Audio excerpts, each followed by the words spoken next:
It's been a long journey, but we finally reached the end of the Storm series. If you missed them, make sure to check out my videos on the other games. Today though, we will be taking a look at Naruto Shippuden Ultimate Ninja Storm 4 Road to Boruto, so let's get right into it.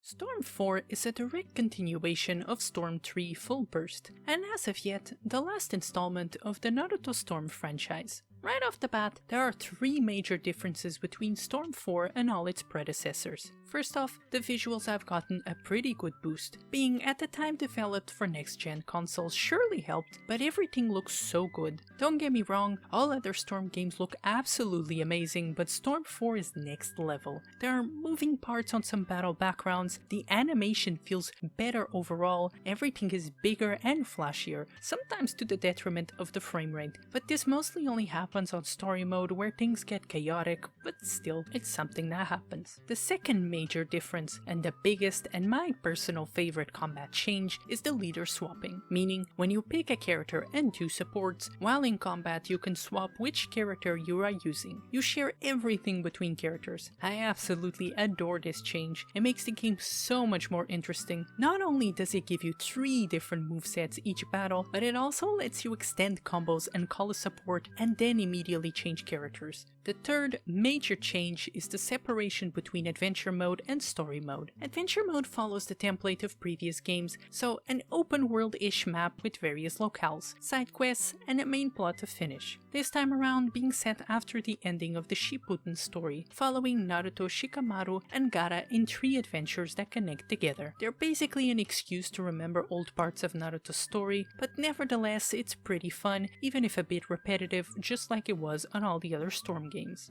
Everything is a little bit quicker now though, even being able to fast travel by simply picking a place on your map, and for the first time since Storm 1, you can rotate the camera as you please. For some reason they did remove the ability to jump, which to be honest never really served a purpose, but it was something you could still do, and now you can't. Something that also came back from Storm 1 was the ability to fight on the wall. However, I don't really care for that, and I don't really know where I would add that, because that is only in story mode that I can tell. I could never replicate on free battle mode. Essentially, this time they do not teleport you to the wall, so basically one character can stay on the bottom, one character on the wall, and you can fight like that, or you can both be on the wall, I think. I'm not really sure. Again, I think this is mostly for story mode, so I don't really care much, but it is something that showed up again that people did like on Storm 1, and I did like as well, and it's a little bit better. It's just a shame that I couldn't really replicate it on free battle mode. Something else that was also brought back from Storm 1 is the ability to pick any character for the combat. This was a really big problem I had with the other games, so I'm so glad at least in the last installment they did what I wanted. They did remove the boss battles of adventure mode. All of those got bundled up together in story mode. Following immediately after the end of Storm 3, story mode is a combination between some boss fights, some glorified versus fights, and mob battles. There is some really impressive stuff here, so much so that there are parts where the frame rate can't quite handle it. There is a lot more talking while you fight, and you can absolutely finish a fight without hearing all the dialogue, but I guess it could be worse since if you really care, you can always replay them. The story branches out into Naruto and Sasuke's view until they meet up again, with a few side branches that depict some background on other characters. There are 2 ways the story is portrayed: through anime stills with some fully voiced dialogue, or through in-game engine cutscenes. As the story gets further into the end, the anime stills end and it's all animated, this being because the anime hadn't yet finished, so it was all made from scratch. Out of all Storm games, this one has the most variety of battles, having versus battles, big boss battles, mob battles, and these shoot 'em up kinda sections. Some of these battles are so freaking cool, they did not disappoint me. They are much more interactable and epic, even being able to destroy enemy weapons and such. In my opinion, although I can't really show it since the PS4 doesn't really allow me to record it, thanks Sony, the last Sasuke vs Naruto fight was done perfectly and capped out the franchise in a really high note. When the story story is just unrolling, sometimes the audio seems very lacking, both in background tunes and also on sound effects. This is not really new for this franchise, but it feels considerably worse here. It's a shame because most of the game seems made with a lot of care and attention. Also, the soundtrack of the game is actually pretty good, so I really don't understand why they never utilized it properly. And the sound effects, they are really important. And for the most part, I think in combat, every sound effect is very well made and very well implemented. However, as I said, in the actual story, it just kinda sucks. I don't know, I really don't know what happens every single time,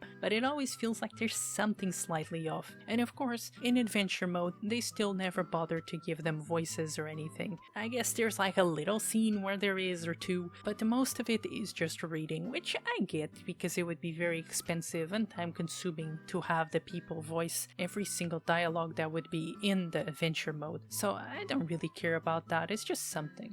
This time around, CyberConnect 2 gave us so much content I felt like the game wasn't going to end. First off, they even made a tutorial mode where you can train and learn some basic things about the game. Honestly, I feel like all of them should have had this, so I'm very glad they added it now. You have League mode, which is almost like the tournaments of Storm 3. You have Survival mode, both infinite with random battle conditions and a predetermined enemy mode. Of course, you have the online mode, which I didn't really use since once again I don't have PS Plus. On top of all this, there is also a shop with a plethora of shit to purchase. Everything from new costumes to new dialogue lines. Some only need money, others need items you earn by doing battles or playing story and adventure mode. The game also has a stupid amount of characters, reaching a total of 106. Of course, there is duplicates like Part 1 Naruto and Shippuden Naruto, but still, they have different moves for the most part, so they count. On top of all this, there is still Boruto's tale, but I'll get to that soon. As you can see, there is plenty to keep you entertained for a while. Most things from Storm 3 came back in some way or another, at least when it comes to game modes, except for the mission mode, but honestly I don't really care and I don't think most people do either, so it's not a big loss. Besides, now every single story fight has secondary objectives that will get you the said items beforehand, so you can just go for those if you really want that extra challenge.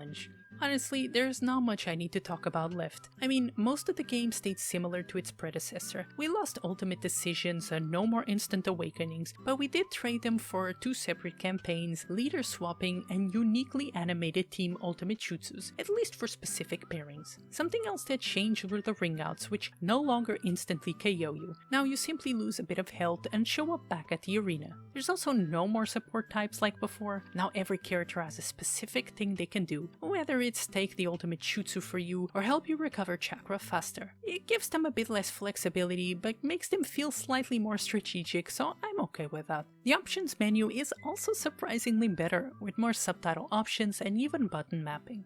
The last thing to talk about before the DLC is the battle damage, which honestly I don't really care about. Some characters, and I do mean some, will get their clothes damaged, and by damaged I mean it's either okay or it's destroyed, at least as far as I can tell. However, some characters have no physical changes, or if they do, I couldn't really tell. Think of Dragon Ball Tenkaichi 3 and how it kinda works there, except here is much worsely implemented in my opinion. Fire also keeps burning you for a bit, but I don't really want to get into that because honestly I only found out this was a thing when I was reading the Wikipedia. So let's move on to Boruto's tale. I was pleasantly surprised by this DLC. It's an adventure style mode, but this time you play as Naruto's son Boruto and follow the plot of the Boruto movie. I never really watched the movie, so I don't know if it's any good at retelling it, but I do think they did a good job at setting up these new characters and having a decent length to the adventure. The side quests were also pretty entertaining and didn't overstay their welcome, and I enjoyed the surprise at the end of the virtual machine fights or whatever that was called.